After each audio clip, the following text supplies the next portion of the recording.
Bud or a dud? Total dud.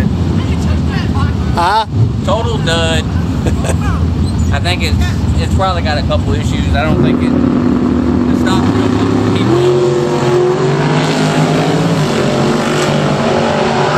I don't think it's not real pump to keep up. Plus, I short shifted it because I didn't really know where to shift it. So I don't know if that caused it to lay down in space a little bit too. The next pass will definitely be better.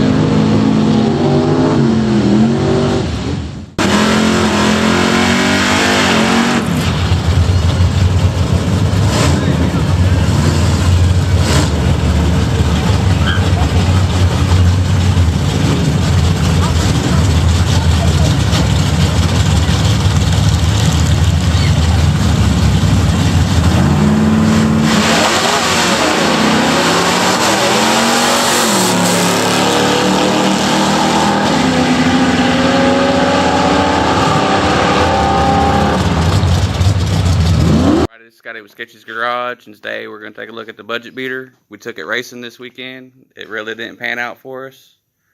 We put the Angry Lover motor in there, and just a complete and utter disappointment.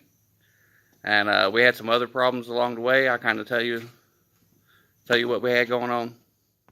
We put this motor in it. It's basically the same motor that was in it before, a stock bottom end 454, except for this has got a cam, set of rectangle port heads, a high-rise intake, and an 850 carburetor. The motor, it sounded really nice. We was hoping we had a hot rod. We took it out there, and this thing just fell on its face. The week leading up to that, we should have known we was in troubles. We ended up having to put a turbo 350 in the car. We tried a couple different power glides, but they just kept on. We just kept having problems with them. The first one, the one that we had in the car last go round, we got the car together, was running it through the gears, everything was fine, and it just stopped working all of a sudden. So we pulled it apart and noticed that the front pump had ate itself up. So we stuck another front pump in it, and every time we would go to tighten it all together, like put the transmission back in it, put the bell housing bolts and everything in it, it would lock up the dry shaft, and we didn't know what was going on. We pulled it back apart and put another power glide we had sitting around, been around for about 20 years in there.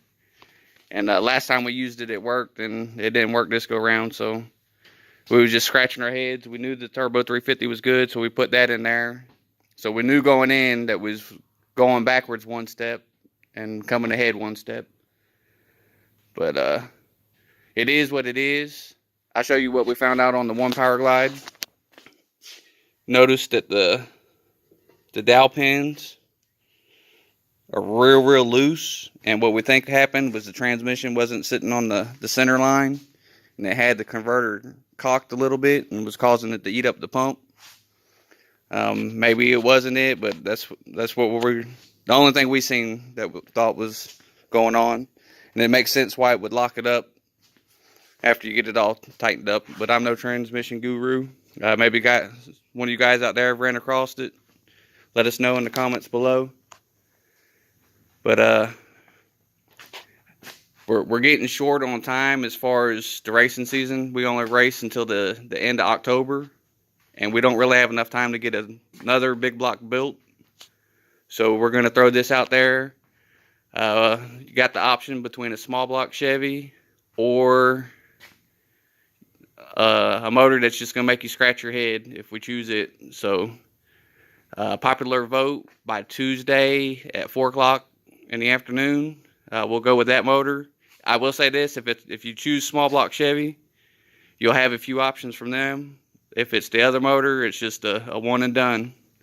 So you guys let us know in the comments below, and we'll see you then.